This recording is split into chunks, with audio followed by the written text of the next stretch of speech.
दोस्तों आप लोग देख रहे हैं प्रो वॉइस 1 मिलियन। तो फिर से एक बार स्वागत है प्रो वॉइस 1 मिलियन में।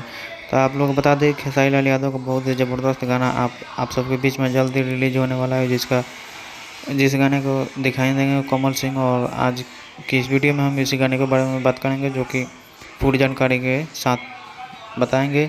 अपने हिट मशीन खेसारी लाल यादव का कुछ बड़ी खबरें के बारे में बात करेंगे, और ध्यान से जरूर देखिए। अपने हिट मशीन का गाना सुनना पसंद करते हैं तो चलिए शुरुआत करते हैं।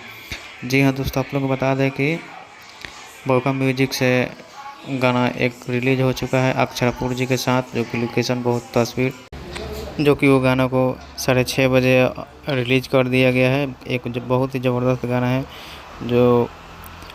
और उसके बाद में आप लोग बात करेंगे आकांक्षापुरी के जी की बोका म्यूजिक पे आएगा नर्मतल माला, और अपने हिट मशीन का कमरिया लॉलीपॉप के बारे में आप लोग जाने ही होंगे, नहीं देखे हैं तो कल जाइए।